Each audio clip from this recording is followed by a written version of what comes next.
என் பாவத்தை கற்றுத்தந்தார். இதோ உள்ளத்தில் உண்மை இருக்கிற உண்மை அந்தவருக்கு நான் ஞானத்தை எனக்கு தெரியப்படுத்தி நீர் என்னை ஈஸ்வரத்தினால் சுத்திகரிக்கும் அப்பொழுது நான் சுத்தமாக என்னை கல்வி செய்யும் அப்பொழுது நான் விரைந்தமாக நான் சந்தோஷமும் மகிழ்ச்சியும் கேட்கும்படி செய்யும். அப்பொழுது நீ நொறுக்கின எலும்புகள் கழிவோடும். என் பாவத்தை பாராதவர்களுக்கு நீர் உங்கள் முகத்தை மறைத்து என் அக்கிரமங்களை நான் நோக்கியது. தேவனை என் சுத்த இதயத்தை எதிரே சிருஷ்டியும். நிலைவரமான ஆவியை உள்ளத்திலே துதிக்கிறோம். உமது சமூகத்தை விட்டு என்னை தள்ளாமல் பரிசுத்தாவியை இடத்திலே வைத்துக்கொள்ளாமல் உமது இரட்சகத்தின் சந்தோஷத்தை திரும்பவும் எனக்கு தந்து உற்சாகமான ஆவியை நீ தாங்கும்படி செய்யும். அப்பொழுது பாதுகாப்பு வழிகளை பேசும் பாவிகள் பற்றி மாற்றிருக்கிறார். தேவனை என்னை ரட்சிக்கும் தேவனை இரத்த பலிகளுக்கு என்னை நீங்களாக்கி விடும். அப்பொழுது என் நாவு உம்முடைய நீதியை எவ்விதமாய் பாடும். ஆண்டவரே எதிர்களை உங்களுடைய வாய்க்கு புகழை அளிக்கிறேன். பலியை நீ விரும்புகிறதில்லை, விரும்பினால் செலுத்துவேன். தகன பலி உமக்கு பிரியமானதல்ல. தேவனை கேட்கும் பலிகள் தொண்ணூற்ற ஆவிதான். தேவனே தொண்ணூற்றொன்று அற்புதமான இருதயத்தை புறக்கினீர். சியோனுக்கு உமது பிரியத்தின் படை நன்மை செய்யும். எருசலேமின் மதில்களை கட்டுவீராக. அப்பொழுது கர்மனையும் சகாதம் சகாதம் வழியில் துணிவிடை அப்பொழுது உள்ளத்தில் காண்கிறேன்.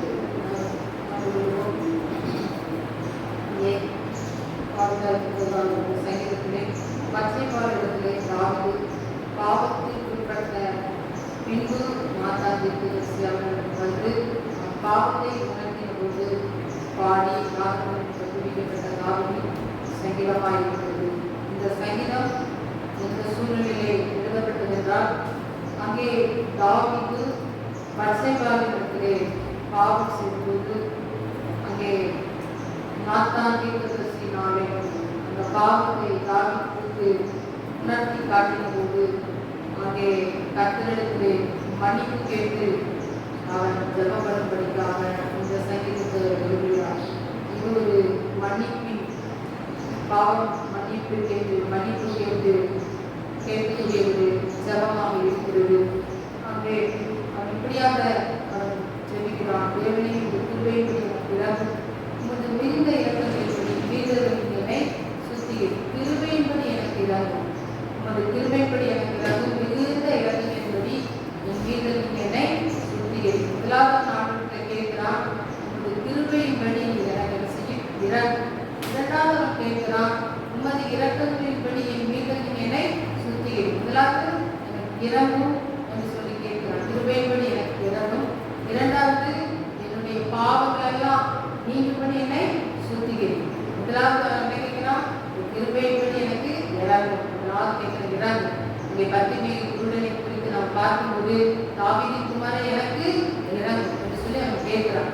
அப்போ பாருங்க, எதற்காக அந்த குருடன் கேட்டான்? ஆண்டவர் அவனுக்கு அற்புதம் செய்யும்படிக்காக, அவனுடைய சரீரத்திலே அற்புதம் நடக்கும்படிக்காக, பார்வை அடையும்படிக்காக அவன் கேட்கிறான். எனக்கு இறங்கும். தேவன் இரக்கம் பாராட்டினால் நிச்சயமாக என்ன உண்டு? விடுதலை உண்டு, நிச்சயமாக சுகம் உண்டு. அப்ப தாவீது கேட்கிறான், அவன் பாவம் செஞ்சுட்டான், அவன் அந்த இடத்துல உணர்றான்.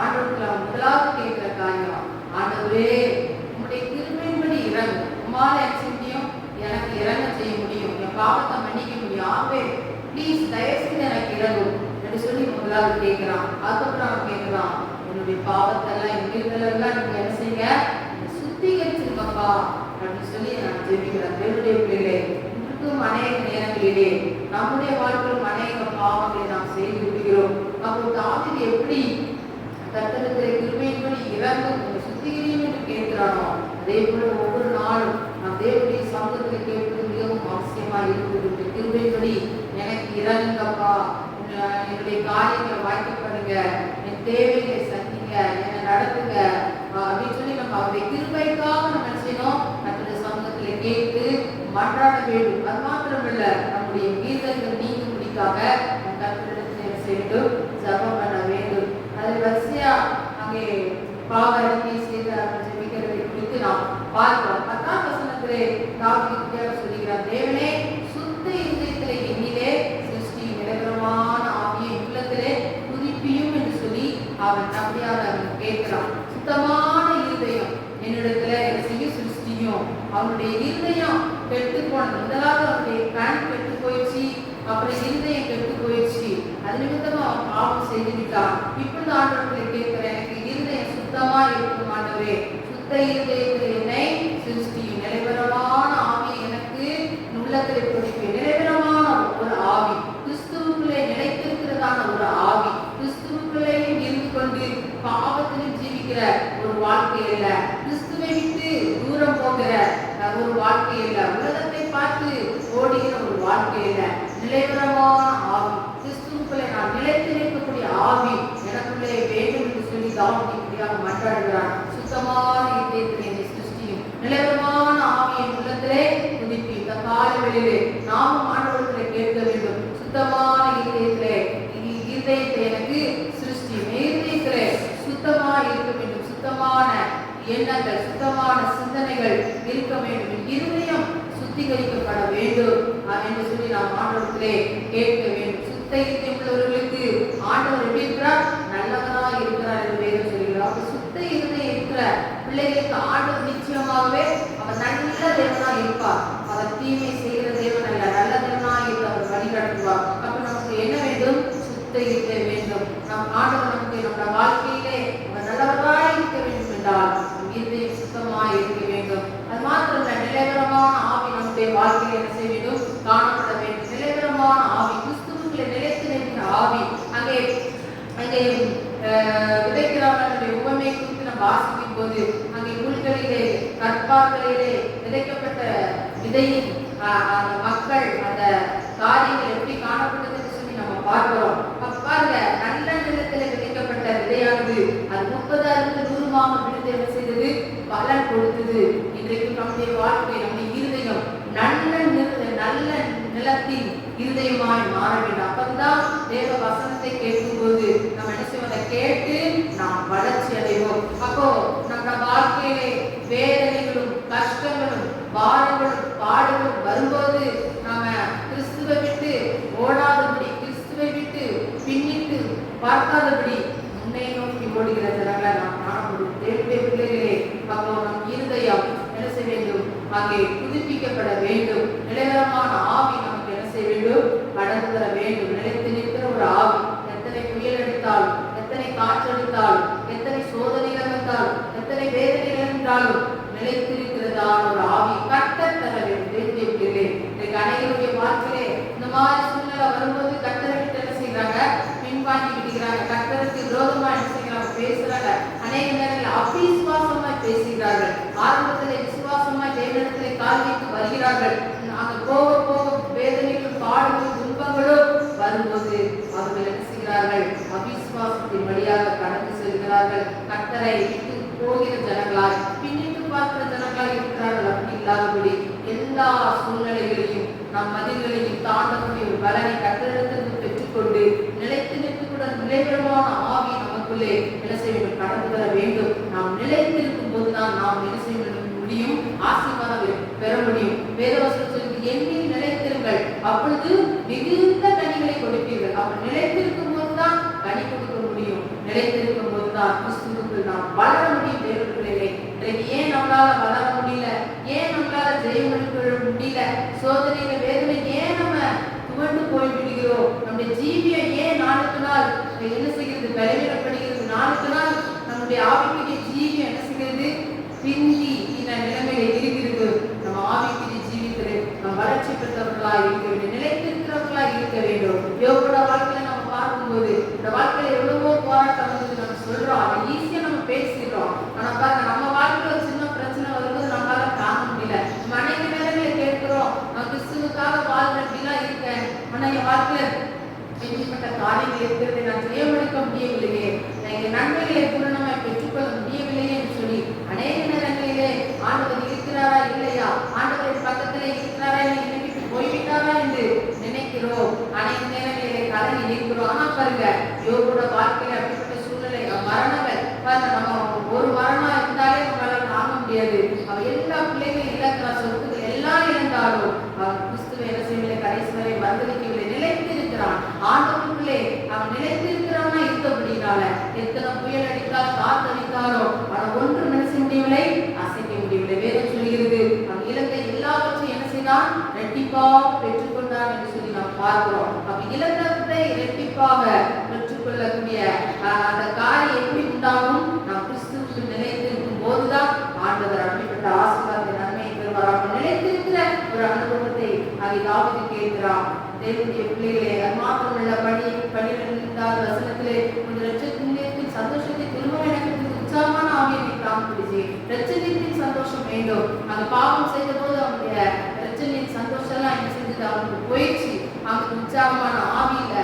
அவன் இப்ப கேட்கிறான், ஆண்டவரே, என் பாவத்தை நீ மன்னித்து தருளுவீரானால் என்னுடைய இரட்சகத்தின் சந்தோஷத்தை மீண்டும் எனக்கு திருப்ப தாரும். என் பாவத்தை நீ மன்னித்து விட்டீர் என்றால் நீ மீண்டும் எனக்கு இரட்சகத்தின் சந்தோஷத்தை தாரும், மீண்டும் எனக்கு சமாதானத்தை தாரும், மீண்டும் எனக்கு உற்சாகமான ஆவியை தாரும் என்று சொல்லி ஆண்டவர்களை கேட்கிற தேவனுடைய பிள்ளைகளே, இங்கே ஆண்டவரிடத்திலிருந்து நாம் உற்சாகமான ஆவியை நாம் செய்ய வேண்டும், பெற்றுக்கொள்ள வேண்டும். இரட்சகத்தின் சந்தோஷத்தை நாம் பெற்றுக்கொள்ள வேண்டும். அது மாத்திரமல்ல, அங்கே பலியை குறித்து சொல்லப்பட்டிருக்கிறது. 16:17 சொல்லப்படும் போது அங்கே தாவீது சொல்லுகிறார், பலியை நீ விரும்புகிறதில்லை, விரும்பினால் செலுத்துவேன். தகன பலி உமக்கு பிரியமானதில்லை. தேவனை கேட்கும் பலிகள் நொறுங்குண்ட ஆவிதான். தேவனே நொறுங்குண்டது நறுகுணமான வித்தையை நீ புறப்பினீர் என்று சொல்லி தாவீது சொல்கிறான். ஆண்டவர் பலியை விரும்புகிறதில்லை. அங்கே ஏதோ தகன பலியை செலுத்துவதனால, சடகாச்சாரமான பலியை செலுத்துவதனால ஆண்டவர் அதிலே பிரியப்படுகிற தேவனில் ஆண்டவர் பிரியப்படுகிற பலி எப்படிப்பட்டதான பலி? அங்கே ஸ்தோத்திர பலி, இன்னுமாக அங்கே நம்முடைய நொறுங்கன இருதயம்.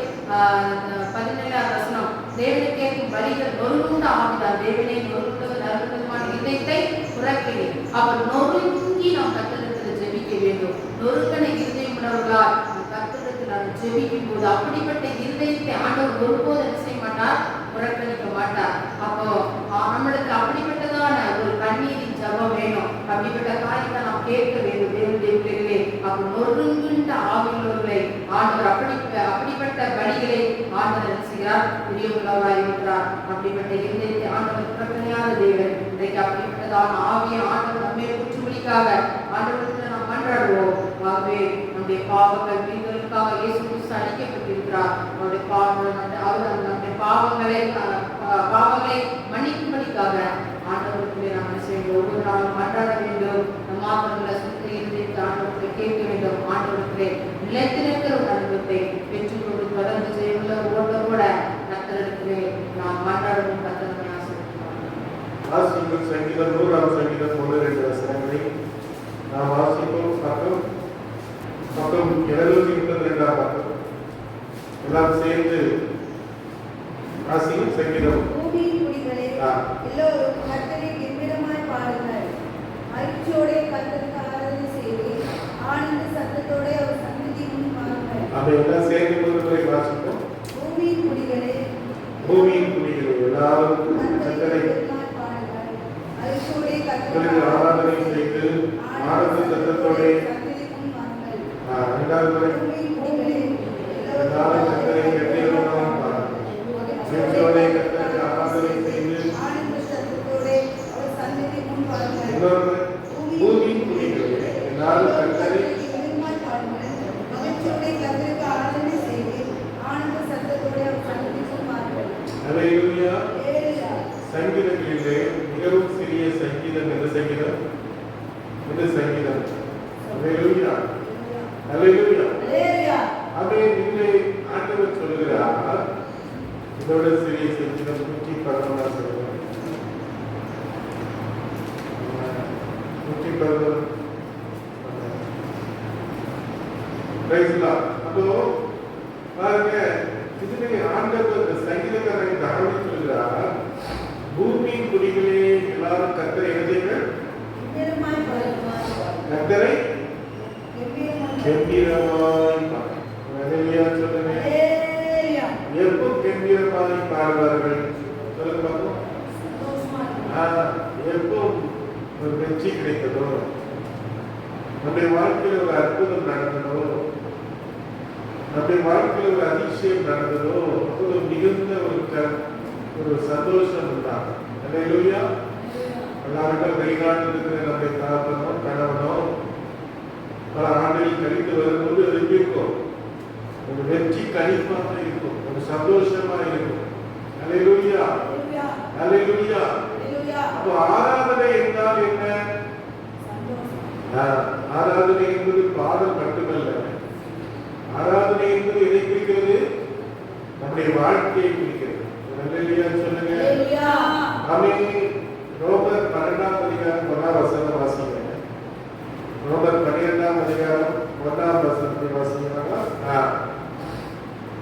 அப்படி இருக்க சகோதரரே, நீங்கள் உங்கள் சரீரங்களை பரிசுத்தமும் தேவனுக்கு பிரியமுமான ஜீவ பலியாக ஒப்புக் கொடுக்க வேண்டும் என்று தேவனுடைய இரக்கங்களை முன்னிட்டு உங்களை வேண்டிக் கொள்கிறேன். இப்படி இருக்க சகோதரரே, உங்களுடைய சரீரங்களை நீங்கள் என்ன செய்யுங்கள்? தேவனுக்கு பிரியமான ஜீவ பலியாக நீங்கள் என்ன செய்யுங்கள்? ஆமென். ஆண்டவர் சொன்னார், ஒரே மகனும் ஏக சுதனமாகிய ஈசாக்கை எனக்காக மோரியா மலைகளில் என்ன செய்? பலியிடு. உடனே ஆகட்டம் தன்னை மனைவிட்ட கூட என்ன செய்யல? யோசனை பண்ண பிள்ளையை கொண்டு போன. இந்த பிள்ளை கேட்கிறது, அப்பா உனக்கு இருக்கிறது நெருப்பு இருக்கிறது, பலிக்கான கர்த்தர் பார்த்துக் கொள்வார். அவன் அங்கே பலிபீடத்தை உண்டாக்கி விறகுகளை அடுக்கி ஈசாக்கை அதன் மேலே கட்டி அவன் வைத்திருந்த போது ஈசாக்கு ஒரு எதிர்ப்பு காட்டவில்லை. அவனுக்கு பயம் இருந்திருக்கும். ஏதோ நடக்க போகிறது, ஏதோ ஒன்று நடக்க போகிறது, ஏதோ ஒரு வேதனை நடக்க போகிறது என்கிற ஒரு காரியம் இருந்திருக்கலாம். ஆனால் அவன் எந்த எதிர்ப்பும் காட்டவில்லை. ஒரு அழகியா சொல்லுங்க. நேற்று தினத்திலே ஒரு ஊழியக்காரனை சாட்சியை நான் கேட்கிறேன். சென்னையில் இருக்கிறார். அவர் லண்டன்ல இருந்தார். லண்டன்ல அவருக்கு 10 கோடி ரூபாய்க்கு சொத்துக்கள் இருக்கு. எத்தனை கோடி? 10 கோடி ரூபாய்க்கு சொத்துக்கள் இருந்தது. அவர் இந்தியாவுக்கு வந்துட்டு திருப்பி அவர் லண்டன் போகணும்னு சொன்னபோது லண்டன் அரசாங்கம் அவருக்கு என்ன கொடுக்கல? விசா கொடுக்கணும். விசா கொடுத்தா அவர் என்ன செய்ய முடியும்? போக முடியும். இப்போ அவருக்கு கொடுக்கல. ஒரு நாள் 2 நாள் இல்லை. அவர் எவ்வளவோ முயற்சி போயிட்டு என்னெல்லாமோ பண்ணி பார்த்தாரு. கிட்டத்தட்ட 1 வருஷம் ஆயிடுச்சு. எத்தனை வருஷம் ஆயிடுச்சு? 1 வருஷம் அவருக்கு என்ன செய்யல? விசா கிடைக்கல.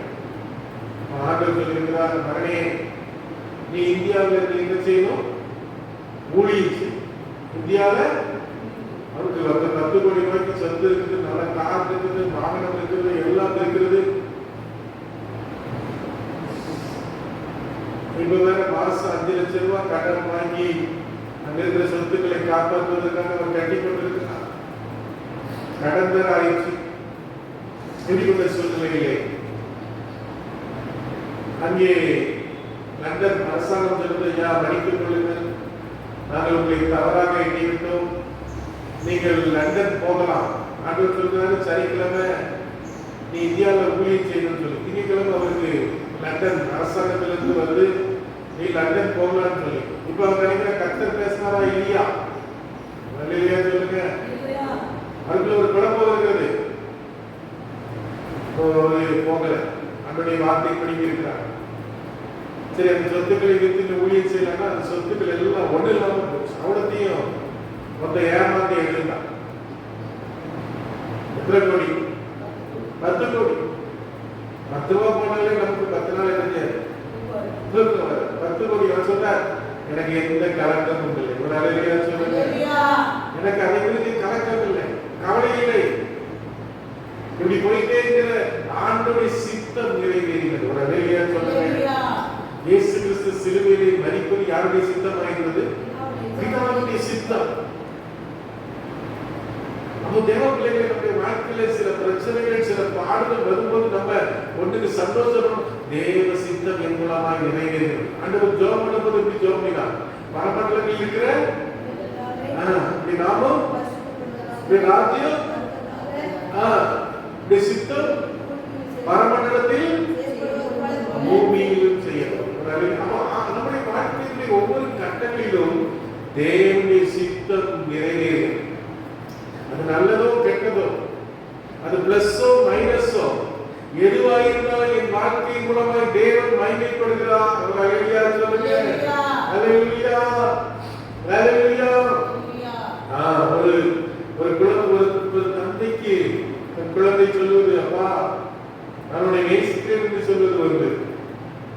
அந்த குழந்தை தந்தையை பார்த்து, தந்தையே நமக்கு கீழ்ப்படிவேன், நீர் என்ன சொன்னாலும் நான் நமக்கு கீழ்ப்படிந்து இருப்பேன். அப்போ தேவனை நாம் பாடுவது நல்லதுதான், ஆனாலும் தேவனுக்கு கீழ்ப்படிதல் தான் மிக சிறந்தது. ஒரு ஆராதனை, ஒரு அல்லேலூயா சொல்லுங்க. ஆண்டவர் சொன்னார், பலியை பார்க்கிலும் கீழ்ப்படிதலும், ஆட்டுக்கடாக்களின் இனத்தை பார்க்கிலும் செவி கொடுத்தலே உத்தமம். ஒரு அல்லேலூயா சொல்லுங்க. கர்நாடகத்திலே நாங்கள் மனைவியுடைய அண்ணன் மகனுக்கு நிச்சயதார்த்தம் நாங்கள் திரும்பமாய் போயிருந்தோம். அதுக்கு ஒரு நாளே அங்கே மதுரையிலிருந்து ஒரு போதகர் வந்திருந்தார், ஒரு அசம்பிளி போதகர்.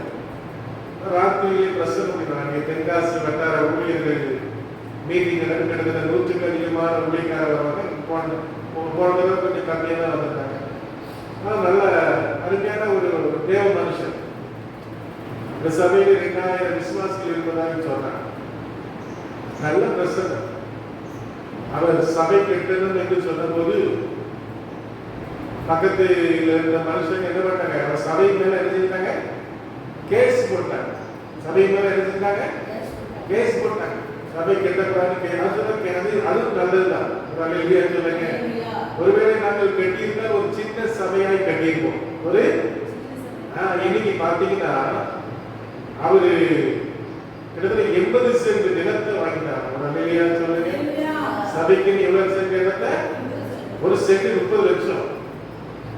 ஒரு சென்ட் எவ்வளவு?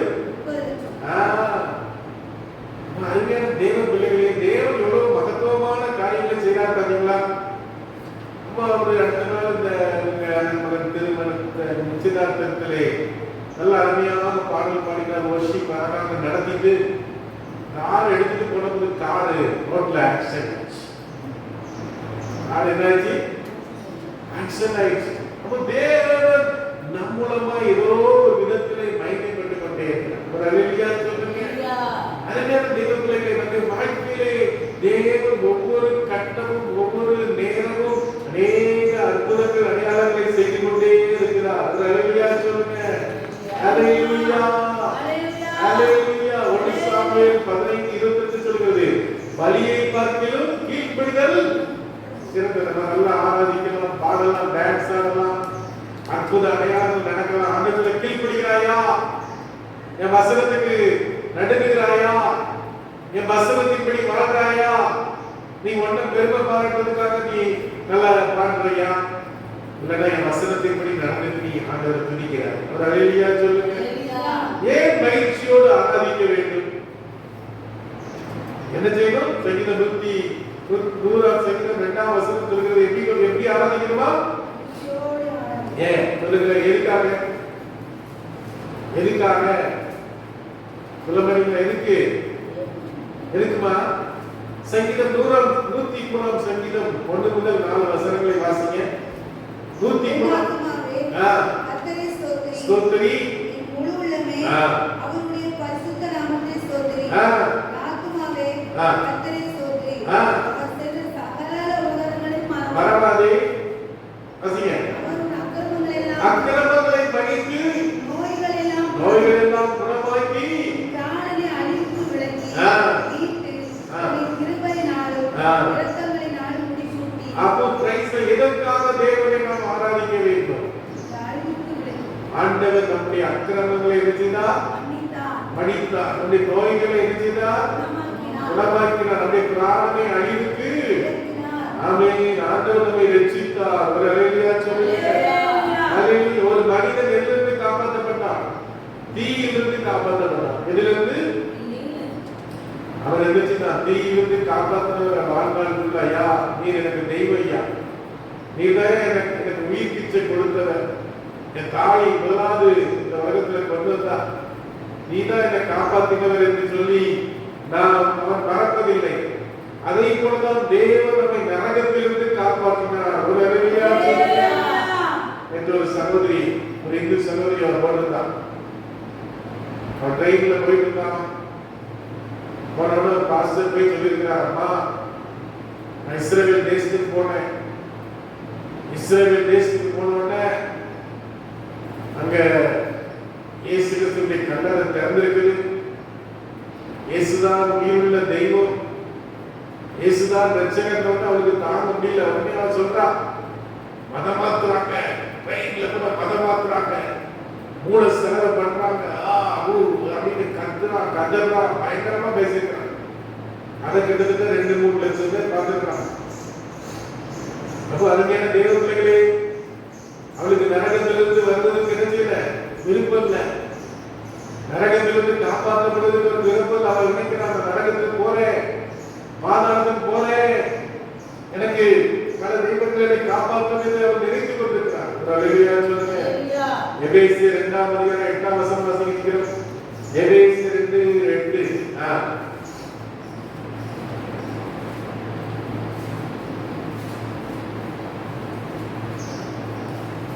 எபேசியர் 2:8 விசுவாசத்தை கொண்டு ரட்சிக்கப்பட்டீர்கள். இது உங்களால் உண்டானதல்ல, தேவனுடைய ஈவு. நம்மள ஒரு நல்ல இதை வணங்கிட்டு இருந்தோம். நல்லையும் மண்ணையும் விக்கிரகங்களையும் பலவிதமான காரியங்களையும் வணங்கி கொடுத்த நம்மை இயேசு கிறிஸ்து மீட்டு கொடுத்தார். அல்லேலூயா சொல்லுங்க. அது கிருபை. நீங்க புதியவர் நம்ம குடும்பத்துல ரட்சிக்கப்படுங்க. இப்படிப்பட்ட வெளியேறதுக்கு அன்பு அவர்களுக்கு கிடைக்கல. ஆனா தேவன் நம்மை ரட்சித்து அவருடைய பிள்ளையாக மாற்றியிருக்கிறார். அல்லேலூயா. முதலாவது நாம் ஏன் மகிழ்ச்சியோடு ஆராதிக்க வேண்டும்? ஒன்று, நம்மை ரட்சித்தார். இரண்டாவது, நம்மை நடத்துகிறார். அல்லேலூயா. சங்கீதம் 23 என்ன சொல்கிறது? கர்த்தரே மேய்ப்பராய் இருக்கிறார், அவர் என்னை மேய்த்து நடத்துகிறார். என் ஆத்துமாவை தேற்றி நாமத்தின் நிமித்தம்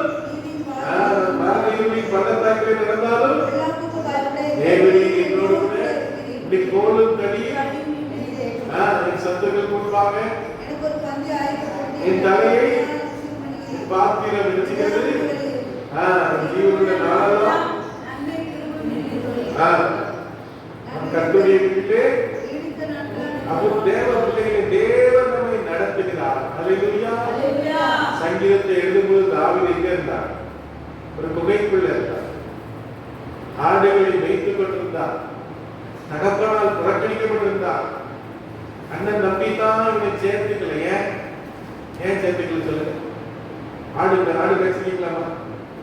ஆடு பேசிக்கலாம். ஆடு பேச எப்படி இருக்கும்? ஆடு பார்த்துக்கிட்டு அந்த ஆடு இல்ல, ஆடு மேய்க்கிறவங்க பக்கத்துல வந்து அப்படி இருக்கும். இந்த ஆட்டுல கிடந்து ஆடு மேய்க்கிறவங்க பக்கத்துல வந்து என்ன செய்யும்? நாத்தம் என்ன செய்யும்? உடலை புரட்டும். தாவீது வீட்டுல ஒரு பந்தி நடக்குது. தாவீது என்ன செய்யல? ஏன் அவன் மேல அந்த நாத்தம் எடுக்கிறத கண்டுதான் அவனவன். ஆனா தேவன் அந்த நாத்தம் எடுக்கிற தாவீதுதான் கர்த்தர் தன்னை பிள்ளையாய். ஒரு காலத்திலே நாச்சம் எடுத்து கிடந்த நம்மை நாச்சமாக இருந்த என்னை நாசமாக மாற்றினீரே. நாசமாக இருந்த என்னை நாசமாக மாற்றினீரே. தேஜிலிருந்து எஸ்ஐயார் கண்கரையை கிடத்தினீரே. தேஜிலிருந்த எஸ்ஐயார் கண்கரையை கிடத்தினீரே. அப்பாவலோ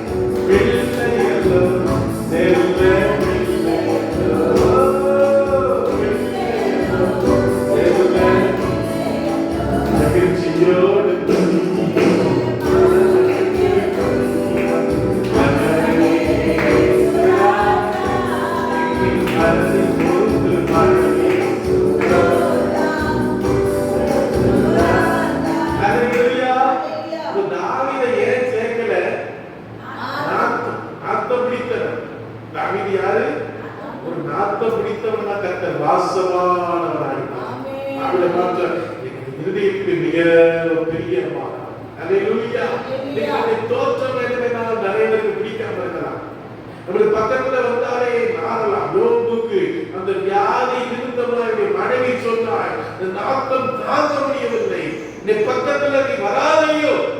புருஷன் ஆசையா போனா பட்டாக்கி பார்ப்போம். அவன் சொன்ன, ஏய் எதுக்குடா வர? எவ்வளவு பேசியிருப்பான், எவ்வளவு வார்த்தை.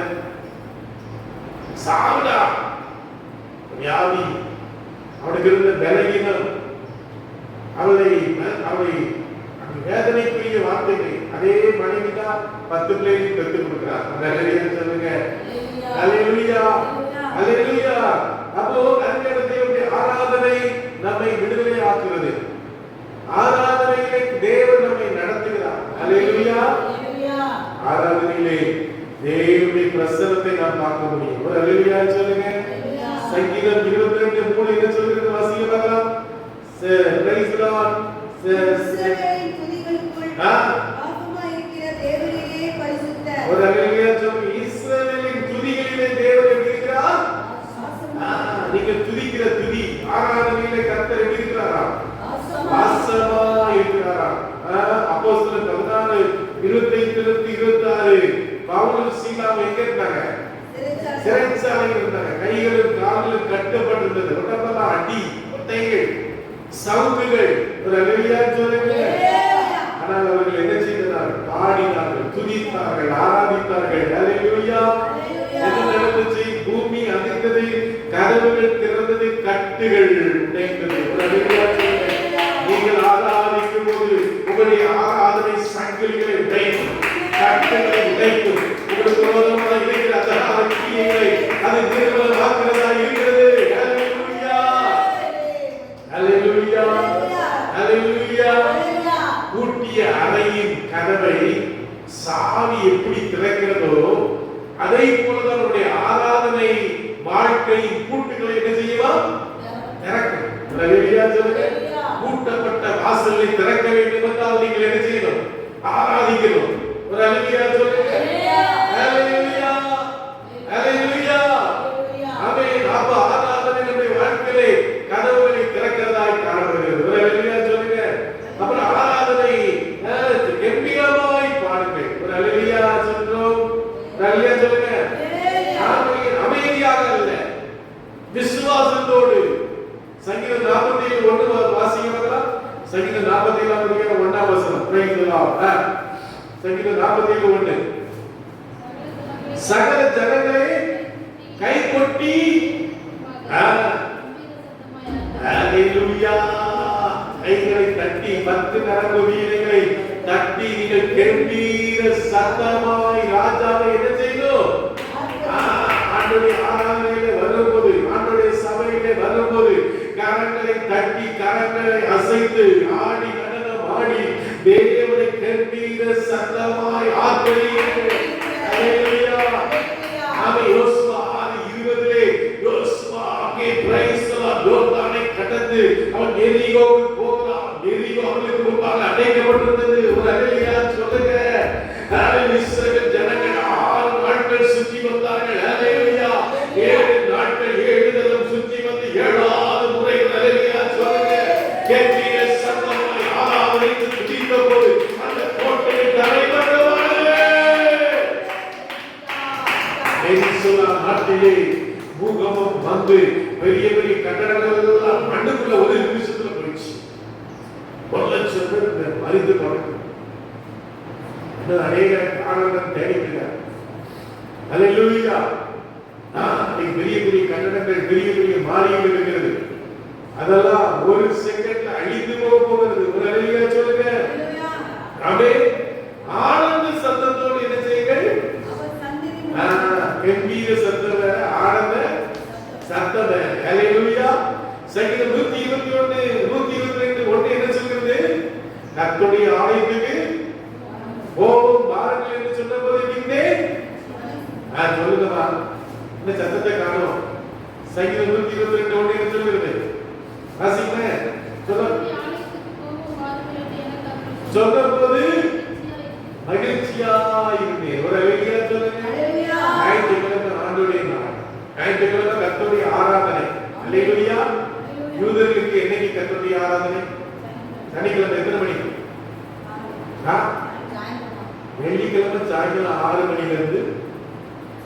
சனிக்கிழமை சாயங்காலம் 6 மணி வரைக்கும். வெள்ளிக்கிழமை சமையல்லாம் பண்ணி வச்சிருவாங்க. வேதத்தில் சொல்லப்பட்டபடி என்ன செய்யக்கூடாது? ஓய்வு நாள்ல என்ன சமையல் பண்ணக்கூடாது, வேலை செய்யக்கூடாது. பஸ் எல்லாம் அப்படியே நின்றோம். எல்லாரும் அப்படியே அவ்வளவுதான். 5 மணி ஆச்சுன்னா, வெள்ளிக்கிழமை 5 மணி ஆச்சுன்னா அவ்வளவுதான். எல்லாரும் அப்படி அப்படியே இதாகிடும். ஏன்னா 6 மணிக்கு இருந்து ஓய்வு நாள். நான் வெளி தேசத்துக்கு போயிருக்கும் போது ஒரு 7th டே சபை, ஏழாம் ஓய்வு நாள் ஆராதனை எங்க சபைக்கு போயிருக்கோம். அப்ப அவங்க வீட்டுக்கு போயிருந்தேன். அவங்க சாயங்காலம் வரைக்கும் அப்படியே சூரியன் அஸ்தமிக்கிறது வரைக்கும் அவரை பார்த்து தான் அவங்க சாப்பிட்டாங்க. ரொம்ப ஆச்சரியமாக இருந்துச்சு. அப்ப தேவ பிள்ளைகள் நம்ம என்ன செய்யணும்? ஆண்டவருடைய நாளுக்கு கடன் கொடுக்கணும். இந்த நாளை நம்ம அலட்சியமாய் ஏதோ தகவல் நம்ம ஆசிக்க கூடாது. ஒரு அழகியா சொல்லுங்க. நெகேமியா 8:10 சொல்லுது, கர்த்தருக்குள் மகிழ்ச்சியா இருப்பதே உங்கள் அல்லேலூயா. காலியான பேட்டரி என்ன செய்யாது? வேலை செய்யாது. கடந்த நாட்களிலே திடீரென்று வண்டி அப்படியே நின்றுச்சு. அது அப்படி ஓட என்னன்னு கேட்டா பேட்டரி என்னாச்சு? முடிஞ்சு போச்சு. பேட்டரி இல்லைன்னா அது ஒண்ணு வண்டி எவ்வளவு பெரிய வண்டியா இருந்தாலும் அது என்ன செய்யாது? இயங்காது. அதே போல மகிழ்ச்சி தான் நம்முடைய ஆத்மாவுடைய பேட்டரி. ஒரு அல்லேலூயா சொல்லுங்க. நமக்குள்ளே மகிழ்ச்சி இல்லைன்னா நம்முடைய சரீரம் என்ன செய்யாது? செயல்படாது. அதற்கின் அழகு முகத்திலே தெரியுமா? நம்ம சந்தோஷமா இருக்கிறோமா இல்லையா என்பதை எப்படி முகத்தை பார்த்தாலே என்ன தெரியும்? தெரியும். ஆண்டவர் ஆராதிக்கிறவர்கள் சந்தோஷமா வரணும், உற்சாகமா வரணும். அல்லேலூயா.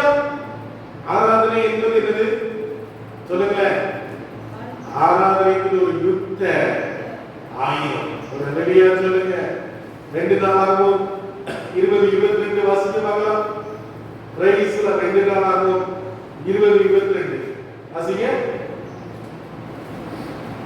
அவர்கள் பாடி துதி செய்ய தொடங்கின போது யூதாவுக்கு விரோதமாய் வந்து அருகிருந்த அம்மோன் புத்திரரையும் மூவாபியரையும் சேயீர் மலை தேசத்தாரையும் ஒருவருக்கு விரோதமாய் ஒருவரை கர்த்தர் எழும்ப பண்ணினார். அல்லேலூயா. அப்போ ஆராதனை என்பது ஒரு யுத்த ஆயுதம். ஒரு அல்லேலூயா சொல்லுங்க. அல்லேலூயா. யோசபாவுக்கு விரோதமாய் அம்மோன் புத்திரர் மோவாபியர் சேயீர் மலை தேசத்தார் கடற்கரை கடற்கரையாக வந்தார்கள். யோசபாத் பயந்து தேவ சமூகத்தில் விழுந்தான். அல்லேலூயா. நமக்கு ஒரு இடம் இருக்கிறது, தேவ சமூகம், தேவ பிரசன்னம். அல்லேலூயா. நமக்கு ஒரு இடம். என்ன பிரச்சனை, என்ன போராட்டம் வந்தாலும் தேவ சமூகத்துல உட்கார்ந்து நீங்க ஜெபிக்கும் போது ஒரு அல்லேலூயா சொல்லுங்க. தேவ சமூகத்துல உட்கார்ந்து நீங்க அழும்போது, தேவனை நோக்கி கூப்பிடும்போது, தேவனுடைய வாழ்க்கையில பிரைஸா ஒரு சத்துருக்களை முறியடிப்பா. சங்கீதக்காரர் எனக்கு விரோதமாக எழுப்புகிற 10,000 பேருக்கு நான் என்ன செய்ய பயப்படேன். வெள்ளம் போல சத்துரு வரும்போது ஆவியானவர் என்ன செய்வார்? அவனுக்கு விரோதமாய் கொடியேற்றுவார். இப்ப சத்துரு எப்படி வந்தாலும் வானத்திலிருந்து ஒரு மின்னலை போல விழுகிறதா இருந்தால், வெள்ளம் போல வந்தாலும் 10,000 நமக்கு விரோதமாய் வந்தாலும் கர்த்தர் நம்மோடு இருக்கிறார். நீங்கள் போராட வேண்டியதில்லை. நீங்க பாடினா போதும், துதித்தா போதும், கர்த்தர் உங்களுக்காய் போராடுவார். யாத்திராகமம் 14:14 வாசிக்கலாம். யாத்திராகமம் 14ஆம் அதிகாரம் 14ஆம் வசனம். 14:14 வாசி. 14:14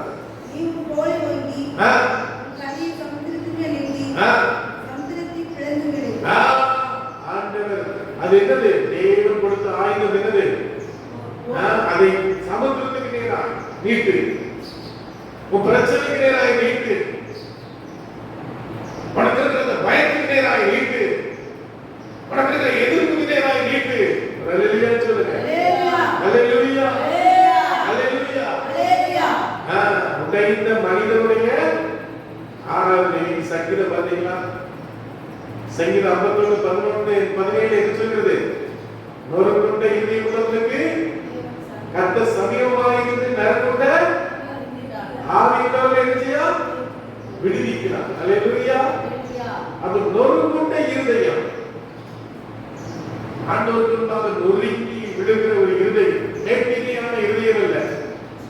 ஐயோ ஆண்டவரே, நான் வந்து மெதுமையான பாத்திரம், என்னை நிரப்ப மாட்டவர், என்னை நிரப்ப மாட்டவரே, என்னை நிரப்ப மாட்டவரே. அல்லேலூயா, அல்லேலூயா. மார்க்கு 14:3 அங்கே மகதலேனா மரியாள் என்று சொல்லக்கூடிய ஒரு சகோதரி இருந்தார். அவள் தன்னுடைய திருமணத்துக்காக இடத்தை சேர்த்து வைத்திருந்தார். நரதம் என்று சொல்லக்கூடிய விலையேற ஒரு தைலத்தை சேர்த்து வைத்தார். அல்லேலூயா. அவன் இயேசுவின் பாதத்திலே வந்து அவள் அந்த தைல குப்பியை உடைத்து அதை இயேசுவின் பாதத்திலே ஊற்றி தன்னை தலை மயிரினால் இருந்துதா. ஒரு பெண்ணுக்கு எது முக்கியம் சொல்லுமா? முடி. 90 வயசான முடி நிறைய இருந்ததா அழகு சொல்லியிருக்காங்க. பெண்களுக்கு என்னது? முடி. முடி ஒண்ணுக்குள்ள விழுந்துட்டா நினைச்ச முடியாது, தாங்க முடியாது. ஆனா அந்த தைலத்தை ஊத்தி முடி நரைச்சாலும் பரவாயில்ல, முடி எப்படி போனாலும் பரவாயில்லன்னு சொல்லி இயேசுவின் பாதத்தை தொட்டார். அல்லேலூயா. அங்க இருந்தவங்களா ஒரு வாசனை வைத்து, ஒரு வாசனை வந்தப்போ யூதாசனை நினைத்து ஏழைகளுக்கு கொடுத்திருக்கலாமே சொன்ன போது, ஏழைகள் எப்போதும் ஓட்டிருக்கிறாங்கப்பா, இவன் என்னிடத்திலே நல்லதை செய்திருக்கிறார். அல்லேலூயா சொல்லுங்க. அல்லேலூயா. திராட்சரசம் நசுக்கப்படாமல் என்ன வராது சொல்லுமா? ரசம் வராது. அல்லேலூயா. கோதுமை நிலத்திலிருந்து சாகாவிட்டால் எப்படி இருக்குமா? கனிந்து இருக்குமா? செத்ததே ஆகில் உடைக்கப்படணும். தேவ சமூகத்தில் உடைத்து அழுதிக்கிற கர்த்தர் இவ்வளவு காரியங்களை செய்வார், எவ்வளவு அற்புதங்களை செய்வார்.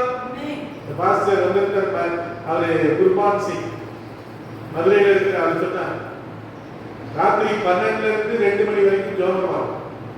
அவர்கிட்ட ஒரே ஒரு ஆள் தான் ஜோம் பண்ணுவார். அன்னைக்கு அந்த ஆளும் வரலையா. அவருக்கு இடம் 5.5 கோடிக்கு புக் பண்ணிருக்காங்க. 5.5 கோடி. அப்ப சூரி, நடிகர் சூரி இருக்காங்க, அவருக்கு நிறைய இடத்துல இடம் வாங்கி போட்டுருக்காங்க மதுரையை சுற்றி. அப்ப அந்த ஓனர் சொல்லிட்டாங்க, நாளைக்குள்ள எனக்கு என்ன செய்திருக்கணும்? பணம் வந்திருக்கணும். பணம் வரலன்னா நீ கொடுத்த காசு என்ன செய்யும்? 2 கோடி கொடுத்துட்டாங்க. 2 கோடியும் என்னது? 50. நான் தரமாட்டேன், நீ என்னமும் செய்யனாலும் செஞ்சுக்கோ. இன்னொரு ஆள் வந்துட்டாரு, அவர் மொத்தமா பணம் கொடுத்து வாங்க ரெடியா இருக்கிறாரு, என்ன செய்வியோ செஞ்சுக்கணும். ஆண்டோட சமூகத்தில் அழுது ஜோமிக்கிறார். ரெடியா சொல்லுங்க. அடுத்த நாள் ஒரு மனுஷன் போன் பண்ணிக்கிறார், வாசலுக்கு ஒரு காணிக்கை அனுப்பியிருக்கிறார். ஒரு ரெடியா சொல்லுங்க. 50 லட்சம். ரெடியா சொல்லுங்க. எவ்வளவு? தேவன் பெரியவர், ஜெபம் பெரிய காரியங்களை செய்யும். நீங்க நம்ம ஜெபிக்காதனால சும்மா அப்படி உட்கார்ந்து ஜெபிக்காதனால நம்ம வாழ்க்கையிலே தேவனுடைய அற்புதத்தை நம்ம என்ன செய்ய முடியல, பார்க்க முடியல. ரெடியா சொல்லுங்க. பரலோக ஆராதனை. என்ன ஆராதனை? வெளிப்படுத்தல் 4ஆம் அதிகாரம் 8 முதல் வாசிங்க பார்க்கலாம்.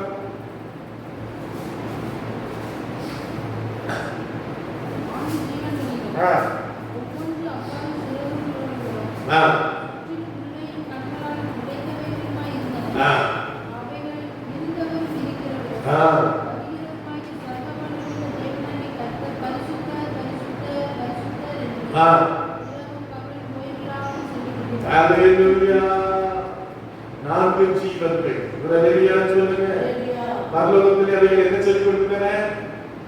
பரிசுத்தர், பரிசுத்தர், பரிசுத்தர். அல்லேலூயா. எசேக்கியேல் 6ஆம் அதிகாரத்தில் கேருபீன்கள், சேராபீன்கள் அவர்கள் 2 சிறகுகளால் பறந்து 2 சிறகுகளால் முகத்தை மூடி 2 சிறகுகளால் அவைகள் என்ன செய்கிறது? தேவனை ஆராதித்து சொன்னது, சேனைகளின் கர்த்தர் பரிசுத்தர், பரிசுத்தர், பரிசுத்தர். பூமியெல்லாம் அப்படி மகிமையா 24 மூப்பர்கள் கிரீடங்களை வைத்தார்களா? வைத்தார்களா? அல்லேலூயா. எல்லா மகிமையும் அவருக்கு. ஒரு அல்லேலூயா சொல்லுங்க. பரலோக ஆராதனை. நம்ம ஒரு ஆராதனை செய்கிறது போல பரலோகம் என்ன செய்கிறது? ஒரு அல்லேலூயா சொல்லுங்க. வெளிப்படுத்தின விசேஷத்துல மோசையின் பாட்டை எங்க பாட்டாங்க? சொல்லுமா? பரலோகத்துல வெளிப்படுத்தின விசேஷத்துல போய் வாசிப்பாங்க. மோசையின் பாடலை எங்க பாட்டாங்க? பரலோகத்துல பாட்டாங்களா? இன்னைக்கு கர்த்தருக்கு பாட்டு திறமையா கொடுத்திருந்தா பாடல்னா ஏற்றீங்கன்னா கர்த்தர் அந்த பரலோகத்துல பாடுவாங்க. பூமியில யாரு பார்க்கணும் பரவாயில்ல, பரலோகத்தினுடைய பாட்டை என்ன செய்வாங்க? ஆமென். ஒரு அல்லேலூயா சொல்லுங்க. அல்லேலூயா. ஆராதனை என்பது என்ன செய்யுமா? வாழ்க்கையை மாற்றும். ஒரு அல்லேலூயா சொல்லுங்க. அல்லேலூயா. ஆதியாகமம் 22:5 ஆபிரகாம் என்ன செய்தார்? ஈசாக்கை எடுத்துக்கொண்டு பலி செலுத்தும்படியாய் போனார். ஆனால் கர்த்தர் அவருடைய வாழ்க்கையிலே திரும்பவும் அவனை கொண்டு வந்தார். ஒரு அல்லேலூயா சொல்லுங்க. யோபுடைய வாழ்க்கையிலே எல்லாவற்றையும் அவர் என்ன செய்தார்? அவர் என்ன சொன்னார்? கர்த்தர் கொடுத்தார், கர்த்தரை ஆராதித்தார், கர்த்தர் இரண்டத்தனியாய் திரும்ப கொடுத்தார். ஒரு அல்லேலூயா சொல்லுங்க. அவர் 1 சாமுவேல் 1:20-28 அன்னாள் கண்ணீரிலே ஜெபித்தார், சாமுவேலை பெற்றார். ஒரு அல்லேலூயா சொல்லுங்க. அப்ப ஆராதனை என்பது நம்முடைய வாழ்க்கையை மாற்றுகிறதா இருக்கிறது. அல்லேலூயா. இன்று நீங்கள் எப்படி ஆராதிக்க வேண்டும் சொல்லுங்க. நீங்கள் எப்படி ஆராதிக்கணும் சொல்லுங்க பார்க்கலாம். சுத்த இருதயத்தோடு. சங்கீதம் 24:3 சுத்த இருதயத்தை நிலைவரமான ஆவியை அவன் சுத்த இருதயத்தோடு. சுத்த இருதயமுள்ளவர்களுக்கு தேவன் எப்படி இருக்கிறார்? நல்லவராகவே இருக்கிறார். அல்லேலூயா. நீங்கள் எப்படி ஆராதிக்கணும்? ரெண்டு விசுவாசத்தோடு. விசுவாசம் இல்லாமல் அவருக்கு பிரியமாய் இருப்பது எத்தனை? எபிரேயர் 11:6. அல்லேலூயா. நன்றியோடு கர்த்தரை என்ன செய்யணும்? ஆராதிக்கணும். அல்லேலூயா. சங்கீதம் 100:4 முழு ஆவியோடு முழு பலத்தோடு. அல்லேலூயா. முழு இருதயத்தோடு தேவனை என்ன செய்யணுமா? இருந்தது. யோவான் 4:23-24. அல்லேலூயா. பவுலும் சீலாவும் இருள் இருந்தாலும் அவர்கள் என்ன செய்தார்கள்? துதித்தார்கள். அல்லேலூயா. யோபு எல்லாவற்றையும் இழந்தாலும் அவர் என்ன செய்தார்? ஆராதித்தார். அல்லேலூயா. தாவீது குகையிலும் தேவனுக்கு என்ன செய்தார்? ஸ்தோத்திரம் செலுத்தினார். யோசபாத் யுத்தம் வந்தபோதும் தேவனை பாடி மரியாள் தன்னுடைய வாழ்க்கையை விதைத்து தேவனுக்கு முன்பாக என்ன செய்தார்? ஆராதித்தார். அல்லேலூயா. ஆராதனை என்பது தேவனுடைய அது சக்தி வாய்ந்தது. ஆராதனை என்பது பெரிய எடுப்புகளை கொண்டு வருகிறது. ஆராதனை என்பது பெரிய மாற்றங்களை கொண்டு வருவதாக இருக்கிறது. அல்லேலூயா. ஆகவே தேவனை நாம் ஆராதிப்போம். அல்லேலூயா. அல்லேலூயா. தேவன் இன்னைக்கு நம்மை பார்த்து கேட்கிறார், உன்னுடைய ஆராதனை எங்கே? கண்ணீரிலே ஆராதி, உன்னுடைய நேரத்திலே ஆராதி, உன்னுடைய போராட்டத்திலே ஆராதி, உன்னுடைய வெற்றியிலே நீ ஆராதிப்பேயானால் ஆராதனை சூழ்நிலையை மாற்றுவது இல்லாமல் மட்டுமல்ல, ஆராதிப்பவர்களை மாற்றும். அல்லேலூயா. ஸ்தோத்திரத்தோடு துதியோடு வாசலிலே பிரவேசிங்கள். கர்த்தாவே, என்னுடைய வாழ்க்கை உம்முடைய ஆராதனையாய் இருக்கட்டும். எல்லா கண்களை மூடி நாம் ஜெபிப்போம். என்னை துதிக்கச் செய்தீரே, உம்மில் மகிழச் செய்தீரே. இயேசுவே, உம்